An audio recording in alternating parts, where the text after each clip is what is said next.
नमस्कार, मैं हूं आपके साथ सुमित झा। भारत एक्सप्रेस की खास पेशकश इलेक्शन एक्सप्रेस आप देख रहे हैं और इलेक्शन एक्सप्रेस राजस्थान के अलग अलग जिलों में लगातार घूम रहा है वोटरों का मिजाज टटोलने के लिए, सियासी समीकरण समझने के लिए। और इलेक्शन एक्सप्रेस का फिलहाल पड़ाव पाली में मौजूद है। पाली जिले के हम सादड़ी में मौजूद हैं जो बाली विधानसभा क्षेत्र में आता है। पाली में 6 विधानसभा सीटें हैं, 5 पर बीजेपी का कब्जा और 1 पर निर्दलीय का कब्जा हुआ 2018 में। बीजेपी का गढ़ माना जाता है। 25 साल से बाली और पाली में बीजेपी जीतती रही है। कांग्रेस सेंध लगाने की कोशिश करती है लेकिन सेंध नहीं लगा पाई अब तक। क्या इस बार बीजेपी के गढ़ में कांग्रेस सेंध लगा पाई? हालांकि पाली से सांसद रहे हैं कांग्रेस के ही, लेकिन इस बार क्या कांग्रेस की दावे में दम है या बीजेपी के वादे पूरे हुए, समझने की कोशिश करते हैं। हमारे साथ वो तमाम जनता पाली के सादड़ी में मैं इस वक्त मौजूद हूं और सादड़ी की जनता यहां इस वक्त मौजूद है जिसमें नेता भी हैं, जनप्रतिनिधि भी हैं अलग अलग पार्टियों के, बीजेपी, कांग्रेस, आरएलपी की और जनता भी। एक बार तालियां बजाकर बताइए दर्शकों को पाली जिले में कितना उत्साह लोकतंत्र के इस महापर्व के लिए। और शुरुआत हम जनप्रतिनिधि के दावों से करते हैं और उन दावों की पड़ताल फिर करेंगे जनता से समझेंगे उन दावों में कितना दम है। अब तक बीजेपी हो या कांग्रेस हो, कांग्रेस की सरकार भी रही है, बीजेपी के यहाँ पर एमएलए भी रहे हैं। विकास का मुद्दा, विकास का दावा कितना पूरा हुआ, विकास के वादे कितने पूरे हुए और कितने अधूरे? बाली विधानसभा से बहुत जनप्रतिनिधि हुए। मुख्यमंत्री जी ने 2 बार चुनाव लड़ा, भैरव सिंह जी शेखावत ने 10 सालों मुख्यमंत्री रहे मगर बाली का विकास नहीं किया। उसके बाद में लगातार पुष्पेंद्र सिंह जी यहाँ से ऊर्जा मंत्री रहे, एमएलए अभी तक किसी प्रकार का कोई विकास नहीं किया। उसके बाद में राज्यसभा सांसद ओम प्रकाश जी माथुर थे, उन्होंने विकास का कोई माध्यम नहीं चुना। उसके बाद में ओटाराम जी थे, उन्होंने भी कोई विकास के नए आयाम या स्थापित नहीं किए।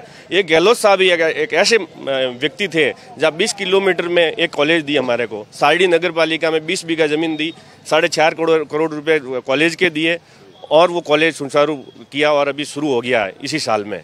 तो विकास के जो आयाम यहाँ पे स्थापित करने चाहिए वो गहलोत साहब ने किए। मुंडारा से देसूरी का रोड ले लो आप। मेरा नाम राकेश मेवाड़ा है, नगर कांग्रेस का अध्यक्ष हूँ और नेता प्रतिपक्ष हूँ नगर पालिका साइड में। कांग्रेस लेकिन जीत क्यों नहीं पाती? जीत नहीं पा रही है, उसके अलग अलग कारण है, अलग अलग तत्व है।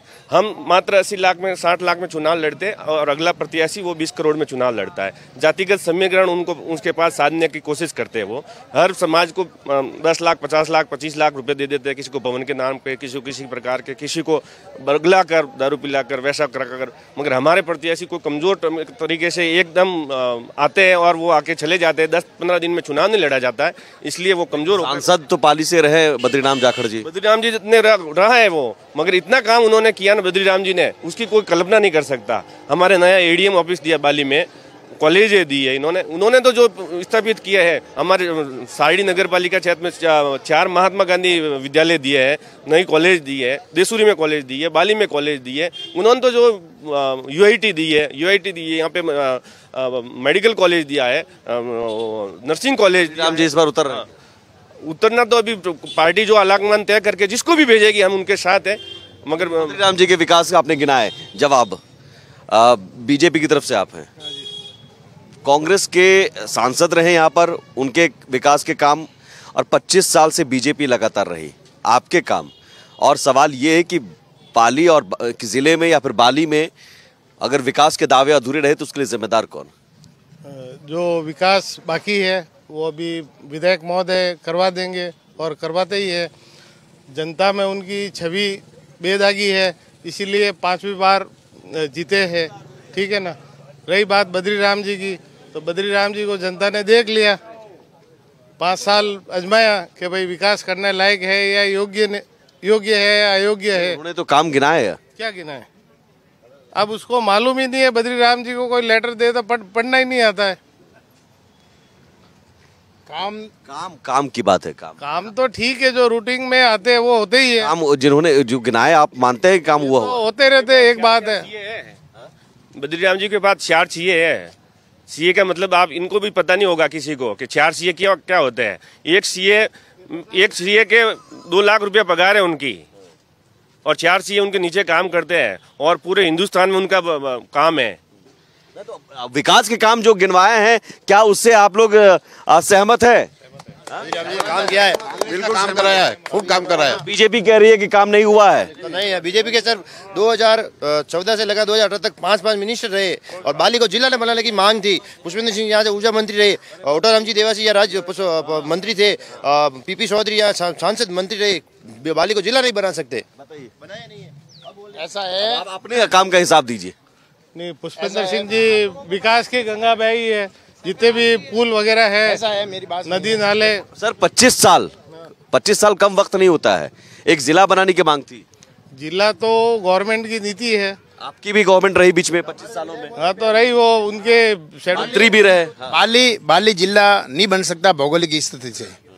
सुमेरपुर शिवगंज बिल्कुल नजदीक है, 10-15 किलोमीटर में सुमेरपुर शिवगंज है। बाली जिला बनाए, सादड़ी बनाएंगे ना, बाली क्यों बनाएंगे हम? ठीक है। रही बात विकास की, 25 साल में जो पुष्पेंद्र सिंह जी ने जो विकास किया ना, सब सिंगल रोड थी, आज सभी डबल ट्रैक रोड है। तो वो सरकार से झगड़ के पैसे लाए, न कि अशोक जी ने दिए। अशोक जी को सरकार बचानी थी और अशोक जी ने सरकार बचाने की एवज में पुष्पेंद्र सिंह जी ने जो डिमांड की है, वो डिमांड पूरी की है पुष्पेंद्र सिंह जी की। विधायक पुष्पेंद्र सिंह जी है, जिसको सरकार पुष्पेंद्र सिंह जी, यहाँ विधायक पुष्पेंद्र सिंह जी है, जो भी कार्य होगा उनके अधीनस्थ होगा। जो कार्य नहीं हुए उसके लिए भी जिम्मेदार हम आगे प्रयत्न रहते ना। ऊर्जा मंत्री थे, ऊर्जा में इतना सुदृढ़ बनाया पाली जिले को कि आज दिन तक किसी ने ऊर्जा के मामले में काम नहीं किया है।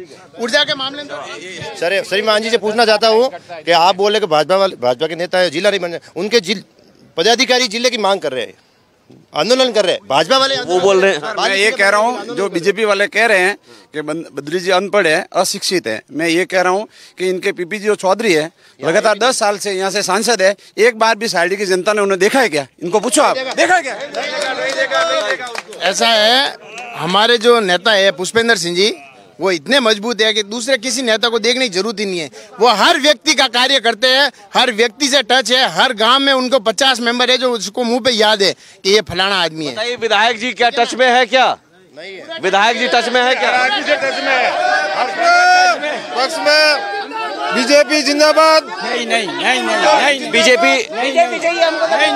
सुन लीजिए विधायक जी आते हैं क्या? नहीं आते, नजर नहीं आता। हाँ नहीं आते, काम अपना बहुत ज्यादा है। बीजेपी चाहिए हमको तो नहीं आता है, नहीं आते। और बताओ। बीजेपी सरकार आज कम से कम 70-75 साल हो गए। कांग्रेस भ्रष्ट सरकार है, उसने पाकिस्तान और हिंदुस्तान को भी अलग करा दिया। जो देखो वो ये नीय चाले ने नेता कांग्रेस के नहीं है, सभी नेता नहीं है वो। अच्छे बमरी कांड में कितने अंदर नेता लोग पड़े रहे। हाँ, बमरी कांड के लिए उनका खोल के देखा तो बमरी कांड का बाल से उनको किया। जितने नेता लोग अभी बताओ, बीजेपी के 25 साल से एमएलए हैं, उन्होंने काम किया, बहुत अच्छा काम कर रहे हैं, बहुत लाडले हमारे प्यारे। अब की बात पुष्पेंद्र रहेगा। ठीक है। स्थिति यह है कि कांग्रेस का कोई उम्मीदवार यहाँ खड़ा होना नहीं चाहता है और अभी तक किसी ने डिक्लेयर नहीं किया और अभी तक किसी ने कोशिश नहीं किया कि मैं यहाँ खड़ा हूँगा। नहीं है। आलाक मान के बाद 26 जनों ने टिकट मांगा है कांग्रेस से। कांग्रेस ने 26 जनों ने परिवर्तन होने जा रहा है, इसलिए अभी ये बौखलाए हुए हैं, बौखला गए, ईडी का इस्तेमाल कर रहे हैं। आज गोविंद सिंह जी डोटासरा के टेंशन में घूम रहे हैं, ईडी सीबीआई का इस्तेमाल कर रहे हैं ये लोग। इनके पास कोई सामान नहीं, बौखलाए हुए हैं। कैसे हारेंगे, करेंगे क्या? कैंडिडेट हमारे पास 26 जनों ने टिकट मांगा है हमारे यहाँ से। 26 जनों ने आवेदन किया है। आज की टाइम में सरकार कांग्रेस की थी, उसके बाद में प्रमुख बीजेपी का बना। 2 पंचायत समिति है, देसूरी बाली, उसमें प्रमुख प्रधान बीजेपी का। 3 बोर्ड है नगर पालिका के, उसमें चेयरमैन बीजेपी का। तो अगर कांग्रेस सरकार ने, गहलोत सरकार ने काम किया होता तो मैंडेट लेके एक प्रधान या चेयरमैन बना लेते, एक प्रमुख बना लेते। पूरे जिला परिषद में 10 पंचायत समिति जिला परिषद सदस्य नहीं जीत पाए, 15 पंचायत समिति सदस्य में एक मात्र पंचायत समिति सदस्य जीता है। तो क्या गहलोत सरकार ने कार्य किए? अगर कार्य किया होता जमीनी स्तर पे तो इनको माइंडेट मिलता तो बोर्ड बनता। आप इससे सहमत हो ना? काम अब किया ना, काम किया तो अभी रिजल्ट तो अब आएगा, ना। काम अभी किया तो रिजल्ट तो अब आएगा, तो पुराना रिजल्ट किधर है? पुराना रिजल्ट गिनाने से कोई फायदा नहीं। काम आज किया है तो आज झूठ बोलो, जोर से बोलो, झट बोलो। सर ऐसा है, आप है जो बीजेपी और कांग्रेस के नेताओं से पूछ रहे हो, आप जनता से भी पूछिए।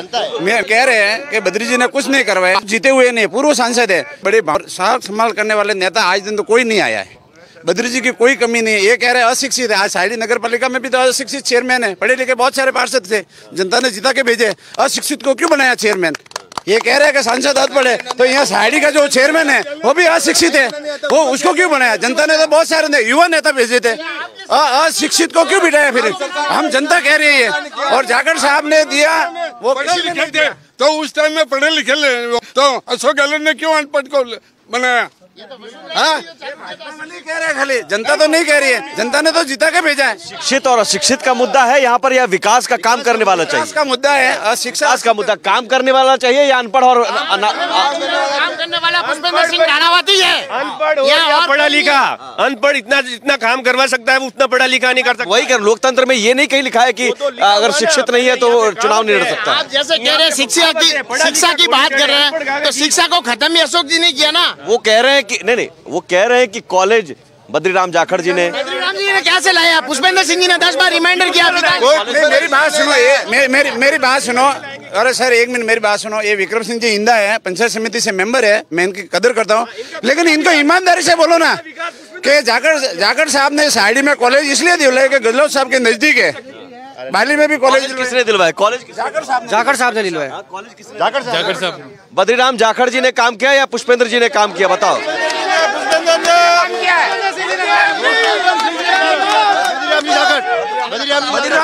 अभी देखिए, राजस्थान में जनता इस बार परिवर्तन चाहती है। इस बार आरएलपी की सरकार बनेगी। आप किस पार्टी से? आरएलपी पार्टी से मैं, और इस बार राजस्थान में हनुमान जी बेनीवाल की सरकार बनेगी। पूरे राजस्थान में विपक्ष की भूमिका में इस बार हनुमान जी बेनीवाल ही रहे हैं। न बीएसपी के बारे में कहा जाता है कि जीतने के बाद फिर आप कांग्रेस या बीजेपी के पास चले जाते। वो बात नहीं होगी, कभी नहीं होगी। पहले पिछली बार हुई ना, गठबंधन दोनों पिछली बार हुई ना, पिछली बार नहीं हुआ था, सिर्फ भाजपा से गठबंधन हुआ था, वो भी देश के लिए हुआ था। इस बार किसी कोई पार्टी के साथ अभी भी गठबंधन नहीं हुआ, आगे भी नहीं होगा। और जो युवाओं का मुद्दा हो, किसानों का मुद्दा हो, हर एक मुद्दा हनुमान जी बेनीवाल उठाते हैं। भाजपा ने कई भी युवाओं का साथ नहीं दिया। पेपर लीक हो, शायद किसान आंदोलन हो, अग्निपथ भर्ती हो, किसी भी मुद्दे पर भाजपा ने युवाओं का साथ नहीं दिया, नहीं किसानों का साथ दिया। पूरे प्रदेश में विपक्षी भूमिका में एक सांसद और 3 विधायक है, वो पूरे प्रदेश में विपक्षी भूमिका निभा रहे हैं। ठीक है, बाली में युवाओं का मुद्दा क्या है? बाली में युवा का आरएलपी के साथ में हम सब। हाँ, फिर भी किन मुद्दों को लेकर आप जा रहे हैं? रोजगार के मुद्दे पे, बेरोजगारी भत्ता, रोजगार के मुद्दे पर यहाँ क्या काम हुआ इसके ब्रेक? हाँ, म्यूनसिपालिटी के अंदर सब बेईमान है, और इसके अंदर किसी का भी राशन कार्ड बढ़ाने के जाएंगे तो उसके लिए मना करेगा, तुम्हारा नाम ही नहीं है, हेमराज का नाम नहीं है अंदर। जब आज इतना टाइम से मैं लड़ रहा हूँ, मैं इधर हेमराज का नाम नहीं है। बीजेपी या कांग्रेस कुछ नहीं कर रही है? कांग्रेस और बीजेपी दोनों ही कुछ नहीं किया अभी तक। दोनों ही कुछ नहीं, दोनों नहीं किया। ये आम जनता है, आम जनता की भी राय लेंगे हम। मैं एक ब्रेक के बाद आता हूँ, ब्रेक के बाद आता हूँ, ये ब्रेक के बाद आम जनता के और भी मुद्दे, हम आम जनता के और भी सवाल लेंगे। उन सवालों का जवाब सीधे पार्टी के नेता बीजेपी, कांग्रेस और आरएलपी की से लेंगे। एक छोटे से ब्रेक के बाद, ब्रेक के उस पार इलेक्शन एक्सप्रेस की चर्चा जारी है। स्वागत है आपका। ब्रेक के बाद आप देख रहे हैं इलेक्शन एक्सप्रेस, और जरा कुछ बच्चों की तस्वीर दिखा दीजिए। ये बच्चे भविष्य हैं इस देश के, लोकतंत्र के। अभी वोट नहीं डालेंगे, लेकिन आगे आने वाले दिनों में इन्हीं की हाथों में बागडोर भी रहने वाली है। और इस चर्चा को बड़े गौर से सुन रहे हैं, कैसे लोकतंत्र में बहस की जाती है, किन मुद्दों पर बहस की जाती है। हम कुछ और सवाल ले लेते हैं जनता से, उसके बाद उन सवालों का जवाब भी लेंगे। आप कुछ पूछ रहे हैं? स्थानीय लोगों का मेन धंधा पशुपालन और खेती है, और वाली जिले का दुर्भाग्य है कि यहाँ किन 4 सांसद राज्यसभा से हो, लोकसभा से हो, और यहाँ मुद्दा है फॉरेस्ट और किसान। जो पहले वाइल्ड लाइफ थी, अब नेशनल पार्क में हो गया। यहाँ जानवरों की तो सुरक्षा है, इंसान की कोई सुरक्षा नहीं। इंसान को कोई जानवर मार देता तो कोई सुनवाई नहीं होती। अगर इंसान किसी जानवर के पत्थर की चोट मार रहा तो फॉरेस्ट वाले सो लड़ी करते हैं। यहाँ से परशुराम महादेव पश्चिमी राजस्थान का सबसे दूर स्थान है, जहाँ पुरानी सड़क बनी हुई है, तो फॉरेस्ट वाले उस सड़क को नहीं बनाने देते। 2 महीने का मेला भरता है। G20 का सम्मेलन उदयपुर में हुआ, उनका लंच के राणकपुर रखा प्रोग्राम, बिना फॉरेस्ट की अनुमति के, बिना किसी अनुमति के रोड बना दिया। मुद्दे को किसी ने कोई उठाया? हर सांसद, हर MLA किसी भी पार्टी से हो, हर आदमी यहाँ का जो भी लोकल है पश्चिमी राजस्थान का उस मुद्दे को उठाता है, लेकिन आज दिन तक दुर्भाग्य हमारा है कि 4 सांसद है राज्यसभा से, नीरज जी है, रेल मंत्री जो राज्यसभा, उनकी बातें सुनी नहीं जाती है। सुनी नहीं जाती है। कौन फिर ये तो हमारे जनप्रतिनिधि किसी पार्टी से जो इस मुद्दे पर बीजेपी और कांग्रेस दोनों से आपको जवाब चाहिए। ठीक है, मैं आ रहा हूँ सर, मैं आ रहा हूँ। आप इधर कुछ महिला भी हैं। नहीं, आप बताओ महिलाओं के लिए क्या मुद्दा है इस बार पाली में भी? सब बीजेपी में, बीजेपी आएगी और बीजेपी आएगी। गहलोत सरकार महिलाओं को मोबाइल दे रही है, तो सबको मोबाइल नहीं मिला, राशन किट दे रही है, महंगाई 500 रुपए में सिलेंडर दे रही है। मोबाइल के लिए तो औरतें बहुत लड़ रही है और बाकी सबको मोबाइल नहीं मिला। मोबाइल लेकिन मिल रहा है, ये अच्छा काम है। नहीं, ये अच्छा नहीं है, अच्छा काम नहीं है। सिलाई मशीन देनी थी इनको, कोई घरेलू काम का कोई उपयोग करना था। और राशन किट मिल रहा है, मसाला, नमक, तेल, ये सब मिल रहा है। ये मिल रहा है लेकिन अमुक को मिल रहा है, सबको नहीं मिल रहा। मतलब ये अच्छी पहल है। हाँ, ये अच्छी पहल है। आपको माता जी कुछ मिल रहा है सरकार की तरफ से? मिले है कोई? क्या मिलता है? मोबाइल मिलियो नहीं मिलियो, मोबाइल नहीं मिला। राशन किट मिलता है, राशन तो मिले छे। आपको कुछ बोलना है? मोबाइल मिला है। चले, कुछ महिलाओं का मुद्दा क्या है आप बता दो। महिलाओं का मुद्दा सब बीजेपी में है, बीजेपी जीतेगी। हमारे पुष्पेंद्र सिंह को, एक मिनट रुको, पुष्पेंद्र सिंह को सब आने वाले हैं और पुष्पेंद्र सिंह जी आएंगे और जीतेंगे। चलिए, अब इधर कौन बोल रहे थे? सर ऐसा है, बाली की जनता तो इस बार ये चाहती है दोनों पार्टियों से किसी ओबीसी वर्ग से टिकट दे। जैसे बीजेपी ने तो उन्होंने टिकट घोषणा कर दी है जनरल से, लेकिन कांग्रेस अगर ओबीसी को टिकट देती है तो भारी मतों से जीतेगी। और ये जो जनता कह रही है, गहलोत साहब ने जो चिरंजीवी ले लीजिए, किसे टिकट दिलवाना चाह रहे हैं? ओबीसी वर्ग किसी को भी टिकट देगी, जनता यहाँ की बाली की पूरी उनके साथ रहेगी और भारी मतों से जीतेगी। अशोक जी गहलोत साहब ने जो योजना चले, जैसे चिरंजीवी योजना है, हॉस्पिटल की जो योजना है, वो ताजीवन तक लोग याद रखेंगे। और एक मुद्दा इन्होंने जो उठाया, ये वाइल्ड लाइफ की वजह से स्थानीय, इन्होंने सही मुद्दा उठाया कि यहाँ से जो 4 सांसद है, एक तो जीता हुआ है, 2 राज्यसभा से है, लेकिन यहाँ की जो इन्होंने मूलभूत जो मुद्दे उठाए उनकी सुनवाई नहीं हो रही है। कौन करेगा सुनवाई? तो केंद्र में बीजेपी की सरकार है, वही करेगी। दूसरा तो कौन करेगा? मोदी जी करेंगे इनकी सुनवाई, मगर वो कोई मुद्दा रखते ही नहीं है तो कौन सुनेगा? यहाँ के 10 साल हो गए, यहाँ के एमपी जीते हुए कभी आते ही नहीं है, उनको परशुराम जी से कोई लेना देना ही नहीं है। सवाल का जवाब कौन देगा? इनके सवाल का जवाब कौन देगा? वाइल्ड लाइफ की वजह से क्या हुआ? वाइल्ड लाइफ यहाँ पर है, व्यवस्था ठीक है, अच्छी है, लेकिन इनका कहना है कि जानवरों की सुरक्षा तो है, इंसानों की सुरक्षा नहीं है।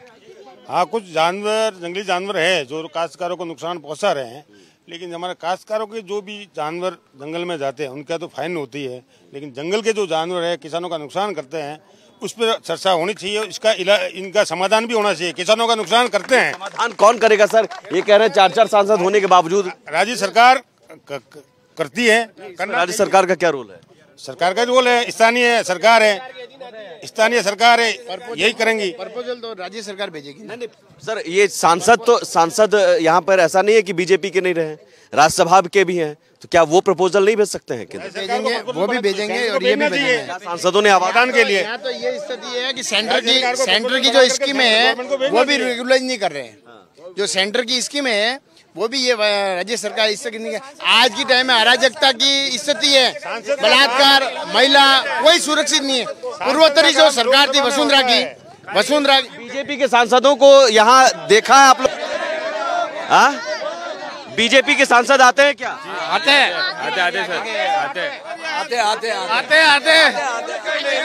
सांसद जी सिर्फ भाजपा अलग मान के आसपास घूमते रहते हैं, बाकी क्षेत्र में कहीं नहीं घूमते। वो उनके बड़े बड़े नेताओं के आसपास में टिकट की दौड़ में लगे रहते हैं। बाकी जनता नहीं देखा, सांसद को कभी नहीं देखा। सर बीजेपी के सांसद को टीवी में देखा है, बाकी धरातल पर किसी ने नहीं देखा है। आज तक बीजेपी के सांसदों को क्या देखा है यहाँ किसी ने? नहीं, आप तो कहोगे, आप इधर बीजेपी के सांसद ने बहुत विकास, बीजेपी नहीं, आ जाओ बाबा, आ जाओ। बीजेपी के सांसद आते हैं कि नहीं? दोनों पार्टी शरीकी है, कोई पार्टी म्युनिसिपालिटी के अंदर सब बेकार है। म्युनिसिपालिटी वाला कभी भी काम करते नहीं है, किसी का भी, गरीब लोगों का भी नहीं करता है। हाँ बाबा, हाँ बताओ बाबा, आप कोई है बीजेपी के कोई नहीं खींचो आज तक मन करे कोई नहीं वो मारे भी यूं ही बीजेपी के सांसद विधायक नहीं आते हैं खींचा मार हनुमान चाहिए बस हनुमान चाहिए जनता को, हनुमान बेनीवाल चाहिए, हनुमान। अच्छा ठीक है, हनुमान बेनीवाल जी के बारे में एक बात बताओ, बीजेपी कांग्रेस ने कुछ किया नहीं क्या? कोई नहीं किया है, घर बना बेरिया है, घर बना बेरिया है, बनोरा पेंशन मिल रहा है। हाँ। पेंशन मिलता है? करता कोई पेंशन नहीं है, बंद है, कड़े कैंसल है। हर एक घर बंद बना हुआ है, ये जीते के मनोरा घर बना बेरिया है। अच्छा एक बात बताओ, यहाँ बीजेपी के तो प्रत्याशी घोषित है, कांग्रेस से कौन चाहिए? कांग्रेस से कौन से उम्मीदवार, किस तरह के उम्मीदवार की डिमांड होती है? कांग्रेस से कौन उम्मीदवार है? कांग्रेस का उम्मीदवार स्थानीय आना चाहिए ना, इनके पास तो स्थानीय उम्मीदवार भी नहीं है, कांग्रेस के पास में स्थानीय उम्मीदवार भी नहीं है। मुख्यमंत्री रहे वो बाहर के थे, सीकर से आए, कांग्रेस से ये बाहर ही क्या पंचायती करते बीजेपी वाले। भैरू सिंह जी कहाँ के थे, इनको पूछो। स्थानीय उम्मीदवार होना चाहिए, स्थानीय उम्मीदवार होना चाहिए। भैरू सिंह स्थानीय उम्मीदवार होना चाहिए। आज 2000 से यहाँ से लगातार स्थानीय उम्मीदवार आ रहा है। तो कांग्रेस के उम्मीदवारों की लिस्ट लाने में देरी क्यों हो रही है? देरी इसलिए हो रही है कि आलकमान बिल्कुल सोच समझ के रहे। स्कैनिंग कमेटी की 28 तारीख को मीटिंग है, उसके बाद में घोषणा होगी। क्या कांग्रेस बद्रीराम जाखड़ जी के कामों को गिनाएगी या फिर अशोक गहलोत सरकार के काम को गिनाएगी? अशोक गहलोत के काम को गिनाएगी, जो भी कैंडिडेट आएगा अशोक गहलोत के कामों को गिनाया जाएगा। ठीक है, तो क्या वो तो हाईकमान फैसला करेंगे किसको टिकट देना है नहीं देना है। वो बद्रीराम जी देना है, हम ओबीसी को चाहते ओबीसी को टिकट देंगे। अब देखो क्या करते हैं, हाईकमान का फैसला। लेकिन कांग्रेस के यहाँ पर बीजेपी के गढ़ में सेंध लगाने की बड़ी चुनौती है। लगेगा 100% लगेगा। ये लिख दो आपके को डायरी के अंदर। ठीक है, तो बीजेपी के गढ़ में क्या कांग्रेस सेंध लगा पाएगी? इस बार देखना होगा कांग्रेस के दावे में कितना दम है। हालांकि वादों को लेकर दोनों पार्टियों के अपने अपने दावे हैं, हिसाब जनता करेगी, फैसला जनता सुनाएगी। फिलहाल इलेक्शन एक्सप्रेस में इतना ही। कल शाम 4 बजे हम लोग जारौल में रहेंगे और जारौल से शाम 4 बजे इलेक्शन एक्सप्रेस करेंगे, ऐसे ही दावों की पड़ताल करेंगे। नमस्कार।